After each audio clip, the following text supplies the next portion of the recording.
Hey gang, Kevin Gootee, my fine feathered finks, how are you today?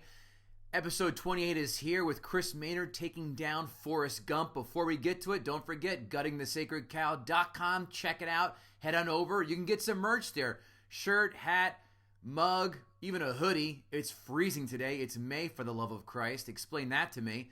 But guttingthesacredcow.com, don't forget to check that out, as well as our social media handles, Facebook, Instagram, Twitter. If you're looking to advertise, guttingthesacredcow@hotmail.com.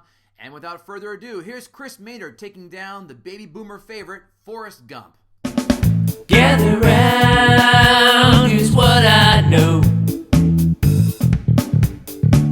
It's just that this cow has got to go. I know some people kinda like it, yeah, it's trending right now.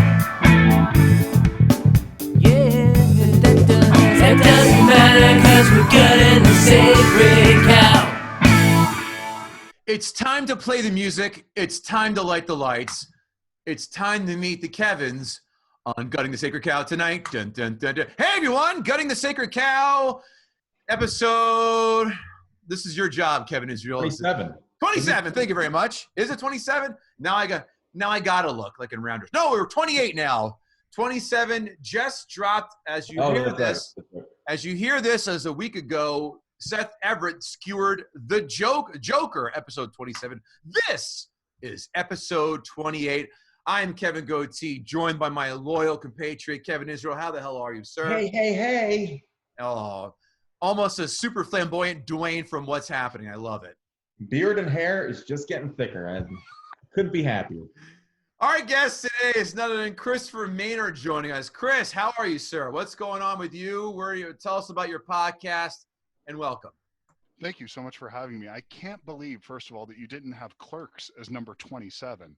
That just seems like somebody would have to jump on that. But 37 was the number for Clerks. It's 30. God 30. damn it, you're right. Rewatch that, and that also is in my top 20. Don't suck any dicks on the way back to the car. Hey, There you go. get back here. Love that film. My podcast called Following Films. It just interview filmmakers, directors, writers, actors. You can find it wherever you're listening to this podcast. Just search for Following Films. You'll find it there. You can also find an episode with Kevin was on an earlier episode. So please give it a listen. Cool. Well, Chris has decided to come on and assail, I dare say, this is one of the country's most beloved films. It's about the country. Yes, it is. It's a movie based around the history of our country. And, well, we'll get into that later. But just to give you an idea how well regarded Forrest Gump is a film at hand, Kevin Israel, you know it, you love it. Let's play it. IMDb score, 1 to 10. What did Forrest Gump get? I'm going to say a 91. No, it's 1 to 10. Wait. A 9.1. We do this every week. Yeah. Close, 8.8. All right. Critics Rotten Tomatoes score. Speaking of Rotten Tomatoes, Matt actually will be on next week's episode, the creator of Rotten Tomatoes. Matt, what critics score? Forrest Gump. 87. 70. Wow. Shocked me too. Yeah, you know what? Some of the I think Ebert came down real hard on it. Very much so. Very much so. Audience score. Give me that. I'm going to say 90. 95. Wow. Damn. This is. I love it when the critics and the audience disagree so much. I love it when the critics and audiences agree, like they agreed on Bill and Ted Bogus Journey 2, which was both rotten, as I had stated on our discussions today. A horrible film. That's a pre-show joke. Don't think Kevin holds a grudge, by the way. He lets things go real quick. I saw that in the theater in 1990, and I hated it then. And then now in 2020, I hate it just as much. I'm starting to think that if Kevin hates it, that might be the hallmark of quality for me. So it might be as far as the way our tastes are aligning. I have a boner over this episode. I can't wait to just watch Kevin slowly turn redder and redder. I know. Quotes. Kevin Israel, why don't you lead off with the quotes? What do you have? I'm sure you're going to have the same ones, but fire away. I mean, it's, there's so many good quotes. Good. Obviously, the two, I think, biggest are stupid is as stupid does. Yep. And life is like a box of chocolates. Right. That's Yeah, I'm not going to write all of them down as you alluded to. This is one of the most annoyingly quoted films, I would say. I just don't find people who are that smart who quote this on a consistent level.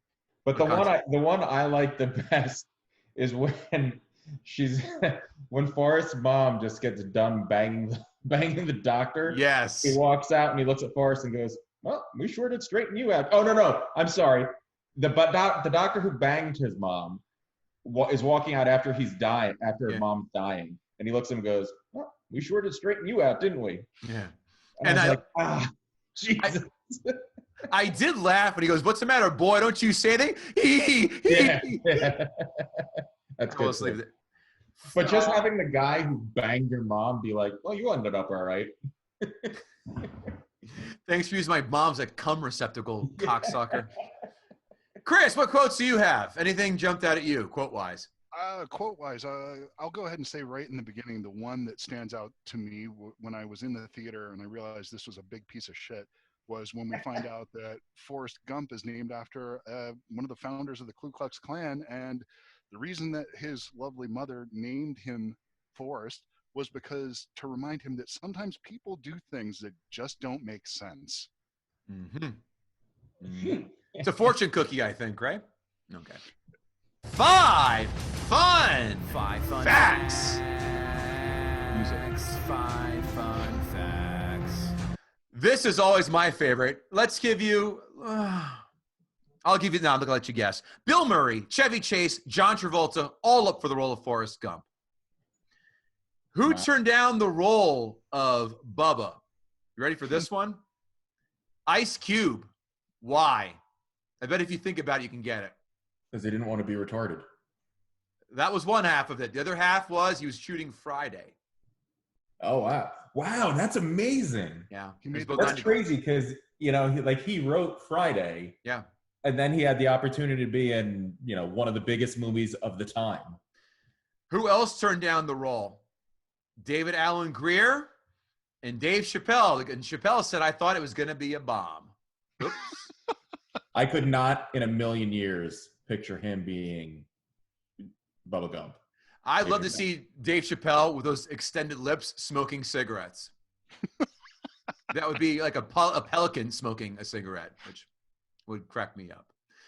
Who turned down the role of Jenny? I'll let you give a couple guesses each, couple hints. 2 huge 90s, all-time stars, but especially the 90s, 2 huge stars. I'm going to say Julia Roberts. No. No? No. Oh, I was sure it was going to be Julia Roberts. Okay. Gwyneth Paltrow? No. One more guess each. A-listers. I don't know. I can't picture. I don't know. Demi Moore. Sandra Bullock? No, I do not. Demi Moore. And what about Sandra Bullock? No, Nicole Kidman. I couldn't. Nicole Kidman's. I guess I could see that. They look similar. Then again, though, if I hadn't seen this film, I would never have thought that Robin Wright would have been good in this film, and she is very good in the film. She is. Tom Hanks did not take a salary, but took a cut of the profits. What was that cut turning out? What did that cut turn out to? How much? Oh, money-wise, Yeah. I think wasn't it like 1%? Didn't you get like 1%? I don't have the percent. I have the dollar amount. It had to be in dollars back then. Yeah, 94. Had to be 70 million. So 3 websites I visited, 2 of them had 40 million. One of them had 70 million. Wow. So Wow, I was right on. Could you imagine just getting a check for $70 million? No, we would not be doing this podcast because I'd be on a private Epstein Island without raping teenage girls. That's I'd be doing this podcast just from a jet. On a golf link as we be banging the flight attendants.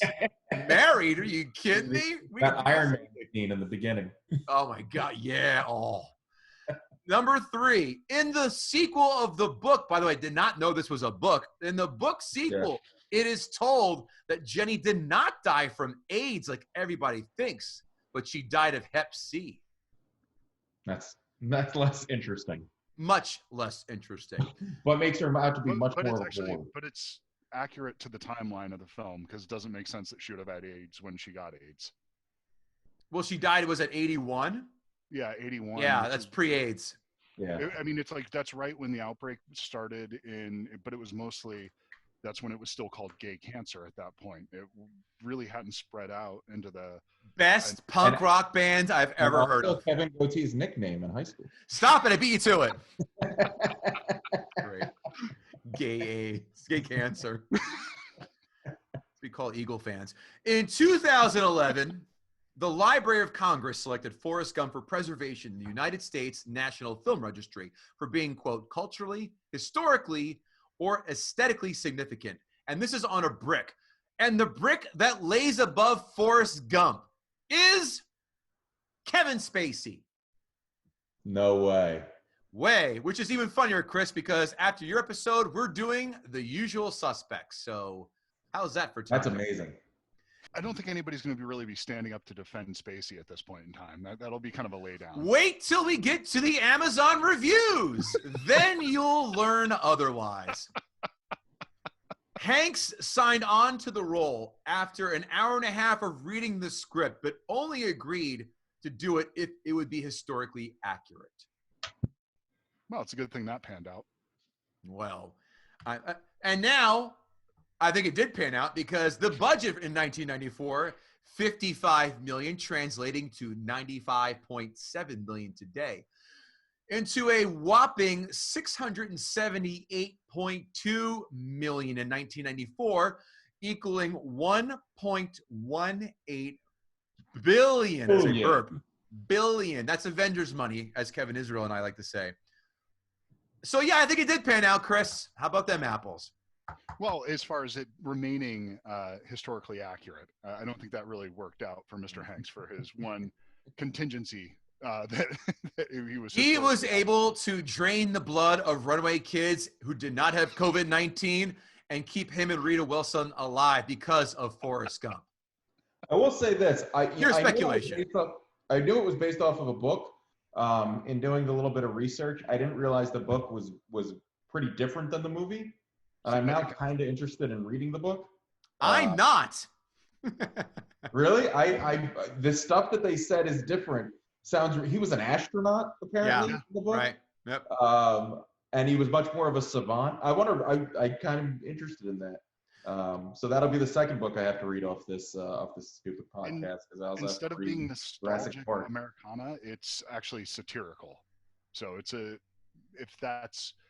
if you want a real comedy, the book is much better than what we got here. Fun fact: Tom Hanks, the writer, wrote a sequel after Forrest Gump was made.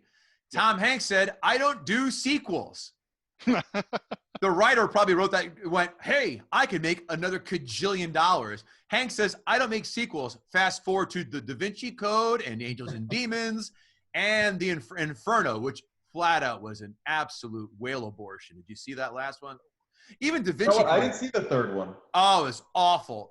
I read the books were very good. Excellent. The books were amazing. I rewatched Da Vinci Code 2 weeks ago. Awful. I liked Angels and Demons. I really did. And Inferno was just You know what? I also didn't buy Tom Hanks as that Langdon. character. Yeah, I didn't see it.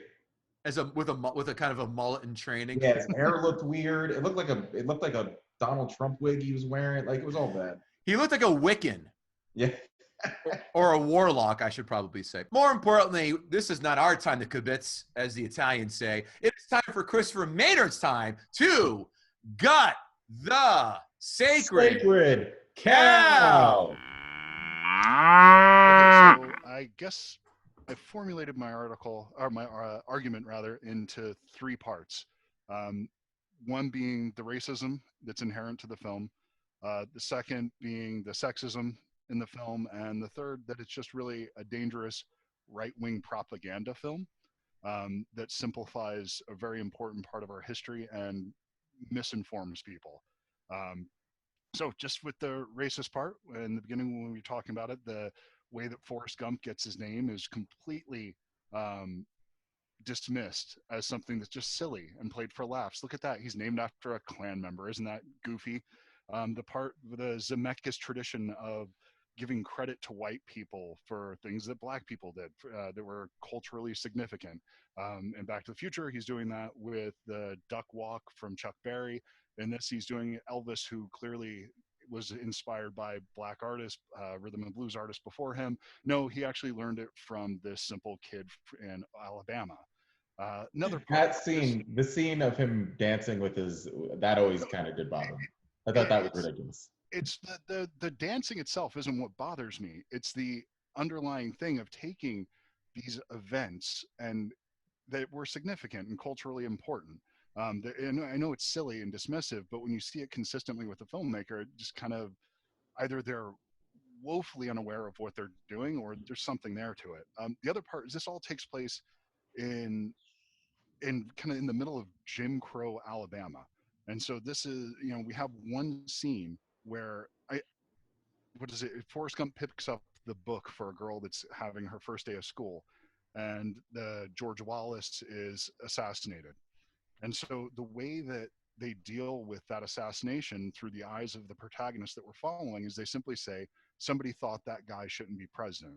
Kennedy, who's also assassinated, and his brother, when they discuss that in the film, it's, oh, look, somebody, shot that nice man. That's it. There's no commentary on it in that way. Wouldn't it be hard but it was all from his point of view, and he was supposed to have an IQ of 75. But the thing is, when we're given an insight and we see his point of view, we see the world around him. We're given his point of view, but the film itself doesn't show the harshness of that world around it. It makes it very beautiful and lush, and it feels like something that you're looking from. You're looking at something from a copy of a newspaper in the 1920s, where it's just this Americana imagery, where it's supposed to be it's intoxicating, I guess, in a way. And this is something that didn't exist at that time. This was a very harsh world at that time. It was incredibly difficult. The counterculture movement that existed at that time, because we're about 25 years out from that, from the late 60s, this being 1994. So you had all these boomers that were in charge of Hollywood first coming up and getting to make their films, and a lot of them, when they dealt with the 60s, were from the point of the counterculture and showing that this was something that was important. This was something that was anti-establishment, and these are the things that we're standing up against. This is the film that comes out at the exact same time that has an idiot at the center of it, and the moral of the film is follow orders, do exactly as you're told. In the military, you'll be a success, you'll live, you'll get out. You'll simply do what you're told when you're given a ping pong paddle, and you'll become an Olympian. Do what you're told, and you'll get the girl of your dreams eventually.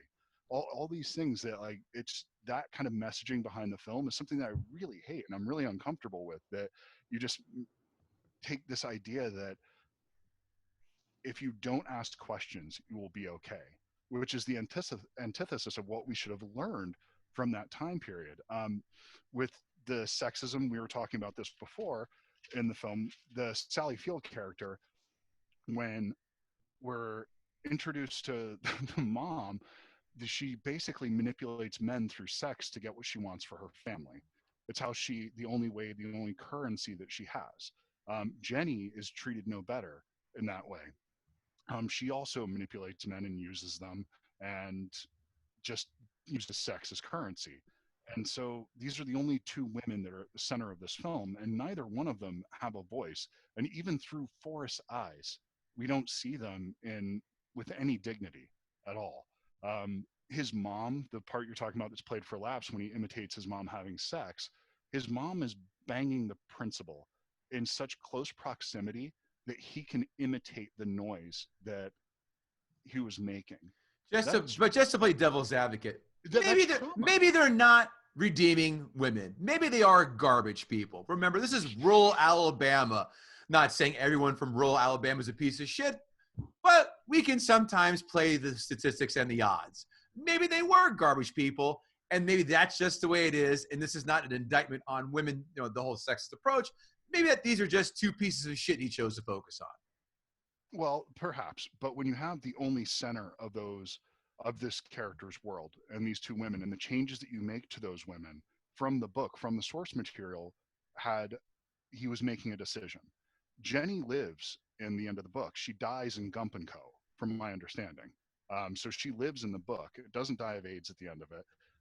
And so that's the indictment of the counterculture. It's if you have sex freely, if you do drugs, you're going to die.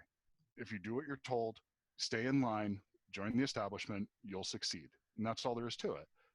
It's as far as you're looking at the women goes, in the setting of the mid to late 60s, the mid 60s when this movie took place, if you had these two strong women and his mother was like, well, you know what, Forrest, I'm going to go get a job and I'm going to earn your money. I would have been like, well, not in the 60s, you wouldn't have. Like, I saw it as through the lens of that time period that the woman was going to do anything she had to do to take care of her kid. Could she have possibly sold the mansion that they were living in and gotten an apartment? I think she probably could have paid a couple months' rent. Look, she's not Warren Buffett with real estate mogul dreams and aspirations. All right. Well, she already said that was just willed down, from her parents and all that stuff and grandparents. Yeah, she had it. She could have sold it. Well, she could have sold it, but I don't want to running down the dirt road. Yeah, I don't want to indict this film from now. It's if it was indicative of the times, then you can't knock it for that. Like we did before in this podcast, John Fugelsang did Gone with the Wind. Yeah, it's racist as shit, but then again, so is 1860s Alabama. Oh, sorry, Atlanta. So I'm not going to knock it for that. That's the thing is, though, there were plenty of women that weren't that. Not every woman in the 1960s was using sex as currency. You have no other film in what is it's an ensemble piece. There's literally hundreds of characters that are given names at the end of the credits, but the only women that we focus on are treated in this ill light. And so, and if that's fine. The other part that I wanted just to talk about is the right-wing propaganda piece of this. We're introduced to characters throughout here that are a part of, again, the counterculture. Abby Hoffman, you guys are familiar with who he was. Steal This Book, The Free Store, all these things. That he was a very important character, but they reduce him down to a guy in a flag shirt that liked to say fuck a lot. And when he said fuck, people cheered for him. So you're essentially taking that entire group of people and saying they just like people that are vulgar and they will yell when they hear vulgarity.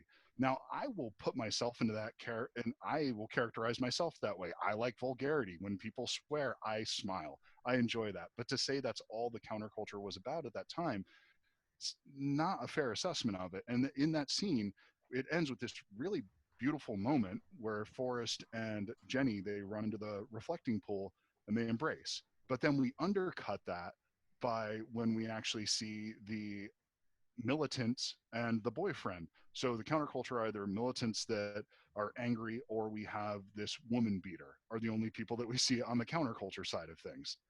It's just they're all treated with such disrespect and such naivety that I hate this film. It's something that just truly bothers me. I didn't get that vibe at all. I really didn't. No, I didn't get that. I thought it was more left-leaning. I thought it was more like, hey, this is showing a guy from the Deep South and how he's accepting of black people, accepting, picking up the book of the black girl, having his best friend in the army, get killed and then give half his fortune away to, as well as hang out with the Black Panthers and not understand racism and not even try and defend his grandfather. Again, he's not really in tune with the KKK did, but I really think that it's more showing, hey, this is a tolerant guy in a turbulent, shitty time. I did not get that right-wing lens at all. Kevin, did you?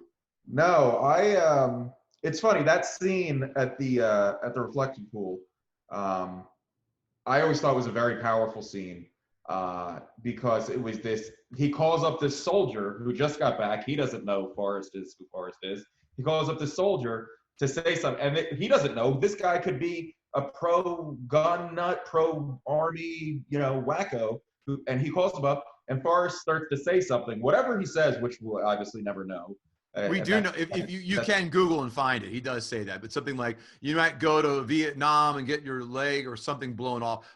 But he does. It's a Forrest-ism. You can look right. up. He obviously says something moving and important. to to the folks on stage who could hear him.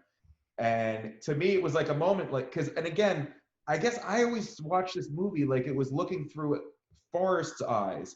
And like you said, that that everything looks so lush and so beautiful. That's because Forrest was so simple, and he took everything as black or white. It was A or B to him. And so he went for the best in everybody, and just didn't see all the other background noise that was going on. So that moment to him, somebody just asked him a question. He said what it was like without any political stance. It moved them. It moved this guy to say, "Wow, man, that was really powerful." And that was it. That was it to me. To me, it was just like a cool scene. I see where you're coming from, but I never got that on my own. It's the idea of literally what he says, how Forrest introduces this character. He introduces Abby Hoffman. If you don't know who he is, if you hadn't heard of him, the film goes through no effort to explain the significance of this person. And that's fine, because Forrest doesn't know who he is. But the film also does dismiss who he was. And it dismisses pretty much every person that comes into contact with Forrest, because he wouldn't understand who they are. And that's fine. But you can show something through his eyes with, at the same time, showing the impact that these people are having on the world around them. And when you show all the people around them to be idiots as well, it doesn't really bode well for me, because the only way that you can see the world as beautiful, as something that's lush, is through the eyes of an idiot. And that's a really bad idea as well. It's, if you are simple, and it's this idea that there's this, like, it's like a magical idiot. These people that are so enlightened because they don't have the burden of intelligence. That's a great observation. I never got that at all. I just thought it was a story of a guy who's simple-minded and just went along. I wasn't looking for historical accuracy on this one, unlike Tom Hanks. Isn't this like how the best propaganda works, though? Is that it's something that's pretty to look at, it goes down smooth, and the underlying message is something that you don't even necessarily pick up on. That you can watch it, and you can watch a film that, seems like it's, if you go back, and I mean, this is an extreme example, but if you go back to the films of D.W. Griffin and you look at that stuff, at the time it was very well respected because it was well made, and the underlying messaging of it was like, well, there's a powerful story here. And that was a very dangerous film. Those films that he made were horrible. And I think I was in this category, but yeah, this is not a film people are saying, hey, I'm going to learn something, like the biopic films, like the JFKs or the Malcolm X's or whatever famous fill in the blank, person, Lincoln's stories. This is just a story of a dude and just going through. And that's really my three areas. It's just that it comes across as it paints this really wide brush of the area of that time period and does a big disservice to it. And unfortunately, I think a lot of people that are my age, I'm 43, they will look back at that time period through this lens and the things that they know about that time, because most kids, when they weren't cracking open history books, they don't look through these things. They don't understand a lot of what this film is kind of just making light of. And I think when you make light of trauma and things like that, like it does with hearing his mom bang people like a few feet from him, that's not necessarily something that is, I don't know, it doesn't work for me. But you know what, to me, what you're couching as making light of, to me, is a wink and a nod to an audience that they were expecting to be aware of most of the situations they were telling about. Like the Elvis Presley thing, as ridiculous as it was, and they were saying, like, how this actually happened, but this is why we're telling it for the story. For you to just be like, that's ridiculous, and just kind of move on. And for him to be in Watergate in the hotel, and that he's the one that called and ended up. Wait, wasn't that also a black guy who called that in? I think it was a janitor. Yeah, I think it was. It might have been. So there's you're assuming he's a black guy because he's a janitor. Oh, I see your angle. No, I'm actually just going back to books that I've read. I'm just kidding. But I always felt that a lot of it was just, how this all really happened. And you know the significance of this all, like the JFK assassination, when he just broke it down to, and they, that nice man got shot. And while simplifying, at the same time, that's how so many people, like, he was a nice guy. Like, people liked him because he seemed like a nice guy, and he got killed. You create an equivalency between George Wallace and JFK, and that's where it's dangerous. Yeah, not the same. They should not be treated in the same way. He views the world through that lens, and that's fine. But as a filmmaker, to draw an equivalency there. So let me ask you this then: if it wasn't, if you felt they did more of a service to the actual historical elements of the film, would you have liked it more? I don't know. The thing is, if they would have just taken this story and removed all that part of it, you could have set this in a different time and not tried to present it as if it had something to say about this. And it would be, it would probably be fine. It's the real problem that I have is when you intentionally put it in this backdrop, it's making a statement about it. Even sometimes when you don't say something, you're saying something. Just by choosing to not have an opinion about it, that can be just as powerful. You really didn't like that it was him that came up with the "shit happens" slogan, wasn't it? That's if that's what it would have been like. And there was one thing in Gump and Co. where he's the guy that actually created the formula for New Coke. That kind of shit, I'm all on board for that. That's great. That's fantastic. Like, do that stuff. But the other things, it just makes me uncomfortable. And if it was a poorly made movie, it would be fine. I would be like, oh, it was just they tried something, they struck out, and they fucked up fabulously. The problem with this movie is that it works. And that's what's so uncomfortable to me, is that the film is pretty much well acted throughout. Gary Sinise, who we haven't really talked about, is phenomenal in the movie. Robin Wright's great here. Tom Hanks, despite having an incredibly off-putting accent, actually does fine work in the film. He didn't want to have that accent. Yeah, he had to mimic the kid, right? That they hired. Well, he wanted to tone it down, and they said no, because I guess in the book they reinforce how thick his accent is, so they made him like really lean into that accent that was kind of unidentifiable. So odd that when you look at these things in the rear view mirror and you think about the choices that they made, where the accent, even though that could be so off-putting, they insisted on keeping that, but they gave Jenny AIDS and killed her off because she was part of the counterculture. That just seems goofy to me. See, I don't, it's funny. I think they did that because they were trying to just wrap everything that was going on in. Robert Zemeckis literally said that now kind of patient one. What's that? Robert Zemeckis said that it would be dangerous to have a character like that who didn't have a consequence for her actions. That he's said that in interviews. That was his choice to go that direction. I learned something. Well, there you go. My job is done. Critics, 5-star reviews. 50 years from now, Forrest Gump will probably seem hopelessly quaint, cryptic, even ridiculous. Today, however, Gump, the much talked about summer fable starring Tom Hanks, is a tonic for an age of cancerous cynicism.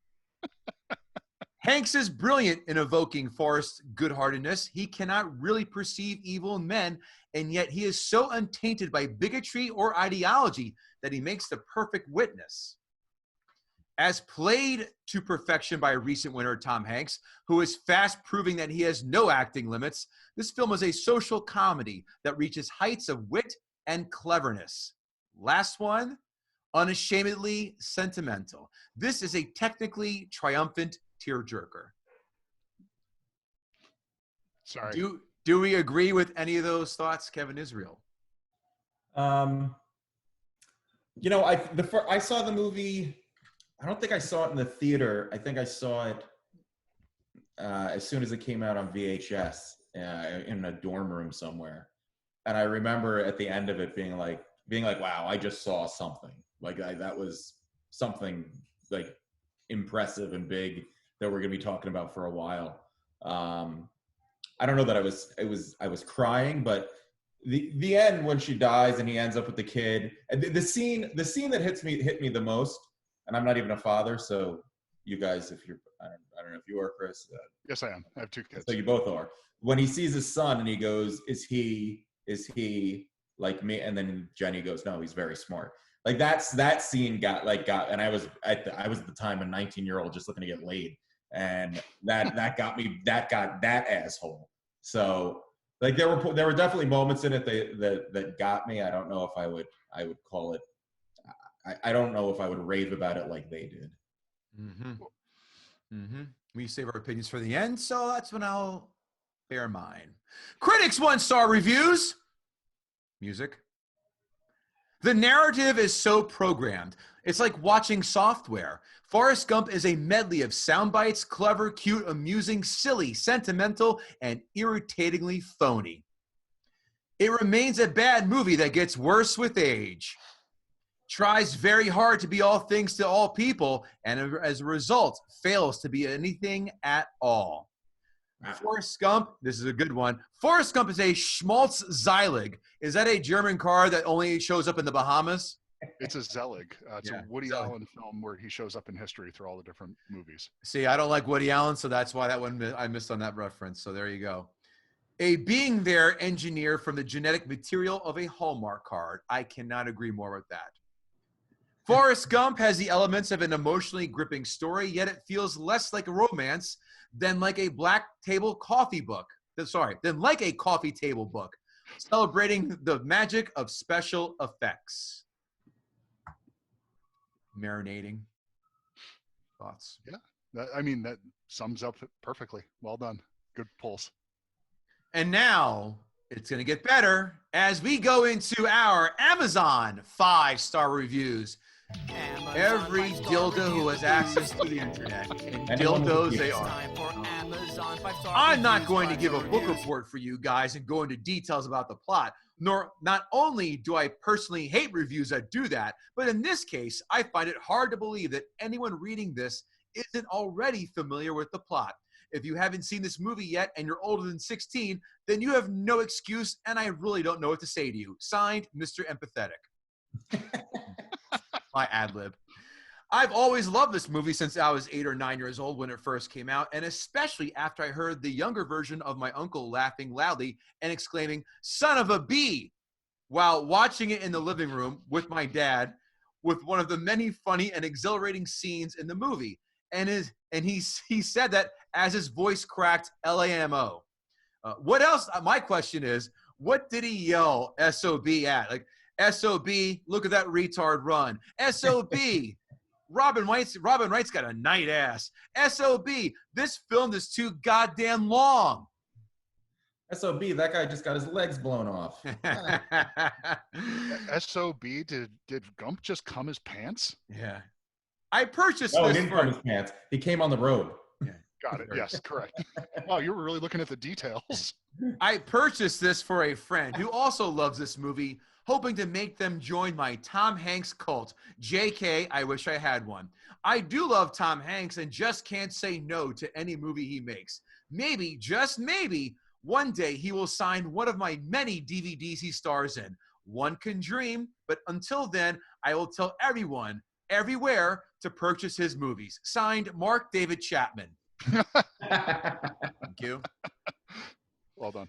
Thank you. One last one in this section. Life is like a box of chocolates. Forrest Gump, on the other hand, is not. You know exactly what you're going to get with this movie. The best film ever made! It's in caps. That's why I have to scream. Oh, boy. You want action? You got it. A drug addict practically molesting a special needs person? Yep. You even get magic legs. Movie features cameos from The King, JFK, and more. If you want to learn how to make shrimp into over 600 dishes, Bubba can hook you up. You want cliches in a review? You got it. If you want someone who likes Bill and Ted's Bogus Journey, he can hook you up. What is this guy, a Forrest Gump tour guide? Well, yeah, exactly. Unfortunately, I don't think sarcasm translates to Amazon reviews that well. It is our absolute favorite time with the Amazon 1-star reviews. Best of the best. Amazon, the rating was inappropriate without nudity warning. We stopped midway through and did not watch. I'm wondering, did a naked woman covered by a guitar kind of make their have like a facial reaction, like they open? Yeah, I was gonna say, what nudity is there? She's naked, but you can see her ass. But she's playing the guitar. She's fully covered. Was it does like a naked woman send them to a tizzy like they open the ark from the? Oh my! I knew it was coming. Next review. I mistakenly thought this product included actual chocolate candy. The box arrived with scratch and sniff chocolates. I would not have purchased this had I known it did not contain candy. Now, my question is, does that mean if I buy the Kids in the Hall Brain Candy DVD, does it not come with candy as well? Esoteric, table for one. Okay. I only give this movie 1 star because I can't give it -5. I saw this film as a poor excuse to make fun of the handicapped. Having a father that's handicapped, I really didn't find much about this film to my liking. First of all, you've got Jenny, who shields Forrest in the beginning, shuns him through most of the picture, then realizing she's got A, nowhere else to turn, B, that she's dying, and she returns to him. His friend Bubba is slow just like him. What a crazy idea, ? His lieutenant, instead of lieutenant, Lieutenant Dan, only really becomes his friend after he himself looses his legs. Isn't it great when the dumb people have to shoulder the cross to bear because they have someone they know affected by an affliction? Isn't that the worst when everyone has to say, I know someone affected by it? So that's why this film is fuck you. Is my response. The real problem with that is that I do the loosest thing all the time. That it happens to me if I'm being perfectly honest. That's fair. I hate that. I go on Facebook and I get so annoyed. I go, it's loose or loose, or yours. Jesus Christ. I know the difference too. Things happen when I start typing. Sorry. Does spell check happen, Chris? Well, unfortunately. You turned it off. Next one. This film constantly pokes fun at people and institutions. Black Panthers, hippies, drug addicts, the mentally retarded, the army, war, presidency, and so on, without staying anywhere long enough to develop any redeeming satirical bite, staying just long enough to get the laugh and move on. I say this person is sitting there with a checklist, and there's no one else I hate more who watches movies than with a fucking checklist. Oh, Chris. We're friends. Bingo. Yeah, thank you. You can also email this person at virtuesignaler1@aol.com. I was going to say, it's just the irony that you picked up my review for that one. It was printed here, sir, before you had your, I said, I wrote it down. I'm going to sit down and read it, goddammit. So, what losers take time to write these? Losers. 2 more. I don't know how this piece of trash ever got made. Flush this box of chocolates down the toilet, honey. You don't know where they've been. Signed, one of the gay critics from the Men on Film. 2 snaps, a twist, and a kiss. Last one. Candy and Men on Film. Wow, we're just digging deep now. You like that one? I tell you. Esoteric, baby. The last one is always my favorite one. That's why I save it for last. This movie isn't funny either. Telling the president that you have to go to the bathroom, and this movie won awards? Whatever potential Tom Hanks had with the old sitcom Bosom Buddies or the excellent movie Bachelor Party is gone. So let's just pause at the hypocrisy of this, shall we, gentlemen? I'll go first. Go to the bathroom upsets this person, but dressing up in drag and lying to your landlords about it is fine. Or sending out a male stripper with his dick in a hot dog bun, A-okay. Nick the Dick. Fucking love Bachelor Party, and I support that film, except for the last 15 minutes. I like that you pick out the big cock scene from that, but not that they killed a donkey. Thank you. That's the exact thing I was going to say. A donkey dies of cocaine in that, but you're thinking about Pshaw, that's been done in Tijuana since 1875. That's hack. That's why I didn't go with that. Kevin's been looking for a reason to bring up the guy with the dropout. Nick the Dick. I like how you shouted him out first, my friend. Is this a foot long? And then some. Should I call you Nick or Mr. the Dick? Now I got to go watch that movie again. The groom is in the bedroom. Kevin Israel, it's now time for your notes. You know, I went into watching this. I always had because like I said, I saw it in college shortly after it come out, and it definitely impacted me. And I've watched it piecemeal over the years, little bits and pieces. I think this has for me, it has a good remote score because it's got a lot of little scenes that you can watch and then just walk away from without having to watch the whole movie. But sitting down and watching it again, it definitely didn't. I didn't think it was as great as I remembered it. I definitely didn't look at it through the eyes that Chris was. This is to me, it was more of a simple movie about a kind of a simple man who ended up doing great things, but for his IQ, and so and as I like to do from time to time, to quote my colleague Kevin Gootee, it's fine. I'll give it a fine plus for me. I'll never disparage it. When it's on, I might watch parts of it, but I don't think I'll ever rush out again to watch the whole thing. But it was fun. All right. 3 pages of notes. Jesus Christ. Two and change. I take that back. Notes. First, shocked that no one has put Tom Hanks' pick when he was in the KKK uniform as a meme yet. That's an untapped resource, folks. What are you waiting on? $7 to rent this on Amazon Prime, by the way, just to see Hank's awful haircut in UHD. And what is UHD? Is this the double secret probation of pixelation? UHD. Is it HD or is it not? There is no after HD. Bullshit. Forrest is the OG annoying, talkative asshole on a train that refuses to acknowledge that you have earphones in. Right. It's funny that you say that, because there's a guy in the supermarket that I go to who puts away the carts, and he's special too. We know. Yeah. Well, and whenever we walk by him, he always has something to say to start. And my wife is a very nice person and will always sort of engage. And I'm like, we just gotta, we can't all the time. Like, we can't. And now he's Forrest Gump. I feel real bad. Anyway, go on, Ken. I'm expecting you to yell, ding, fries are done. Ding, fries are done.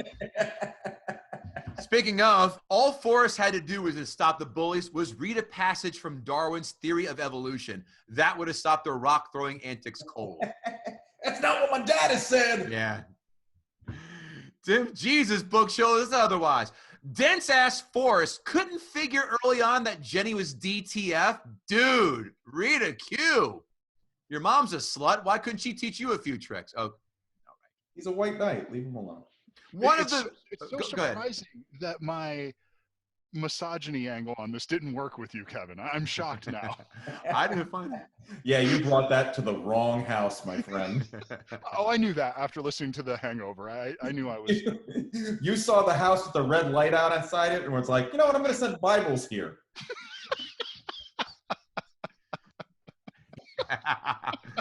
One of the biggest "this doesn't happen" moments in film is when he ran that kickoff back. I counted 4 bullshit moments, not even missed tackles, 4 bullshit moments in that kickoff return. This is just for nostalgia people with the perfect soundtrack for fans of the 60s and 70s. Bottom line. This is, by the way, that was the most well-behaved I've seen Army men at a strip club ever. Because whenever they're around, it's like the West Indian parade on steroids when they're at a strip club. And you know what? A real strip club, the manager would have gotten on stage and been like, get the fuck off. Like, this isn't what you're doing. That act would have never gotten approved. You're either sticking a boa constrictor in your ass or you're getting off stage. This is what we're here for. Forrest is like most broken women chasing broken dudes who beat them. The same for Forrest chasing a broken woman. Jenny would have had her legs blown off faster than Lieutenant Dan if she would have ran across the national pool in D.C. if that was for real.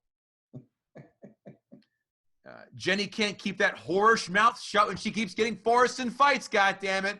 She always gets him in fights. That annoyed me. Always. Guys got to jump in and save his ass. We all know that person. I hate Jenny for so many reasons, but that's what all women need, is to be saved by a man, right? If Jenny were alive today, she'd be Courtney Love. And another missed opportunity. We all could have benefited by watching Gary Sinise fuck hookers while in a wheelchair. Let's be honest. The CGI is very off. I understand it's 1994, but watching it in 2020, you're like, whoa. It's like watching a kung fu movie from 1971. I wish more people jumped off the boats like Forrest Gump did, especially on those cruise ships. Bothersome people. By the way, I meant to tell you, I have a friend who listens every episode, and she's going to murder you because she went to the University of Alabama, and she's constantly, like, she'll text me. She'll be like, what is his fucking problem with the University of Alabama? And I've been meaning to bring it up for about 15 episodes, and I keep forgetting. So, what isn't? So, Sam, if you're listening, you can kill Kevin if you want. Is natural selection taught him Bio 101 not down there? I've never seen a man in khakis run nearly that much. That was a problem for me. It's completely asinine that someone runs cross country twice. Really? I just run. This film insanely drags after Jenny leaves him. Insanely. And by the way, how is Tom Hanks so fat after running cross country twice? He was very fat for someone who ran 6,500 plus miles, correct? This film is Avatar, but instead of a technology that's lovely, beloved, it's a character that's so widely beloved. And the feather flying at the end, yuck. Give me a break. As someone had said before, there's a whole corner of the internet dedicated to talking about what that feather symbolizes. I would love to hear just some of the fan fiction that was that was written about the feather and where it lands after that. And most people believe that the feather symbolizes fate. Yeah, I hate this movie. Surprise! I hate this movie. I hated it initially. I didn't see it in the theater. My parents got it on VHS and had it at the house. I didn't see it in the theater. I didn't care to. The reason why initially I hated it is because it lost to two of the greatest films ever made, Pulp Fiction and Shawshank Redemption. So I already had an unfair lean to it, fine. But when you watch it, he's a captivating character. I get that. But it drags and drags. And at an hour and 40, when Jenny runs away, I said, wait a minute. I remember seeing it said 225 on the Amazon. Uh-oh. I just didn't care. It didn't bother me with some of the things, the historical aspects you had. I just didn't care. People loved it. I'm going to sound like an asshole. I think people who really treasure it don't have much going on upstairs. I don't. It's a nice, sweet, saccharine tale is what it is. And it's a bunch of stuff going through the life of it. Just, it's not there for me. 4 out of 10. Wow. I gave it a 6.5. Do you? Would you buy this? No. No. Kevin Israel, did Chris Maynard gut the sacred cow? I don't know that he completely gut it. He did a good job on it. There's definitely entrails on the floor. But he made some good points. I don't know that they're all the flaws with this movie. So I'd say that he did a good job on the cow, but I don't think it's completely gut.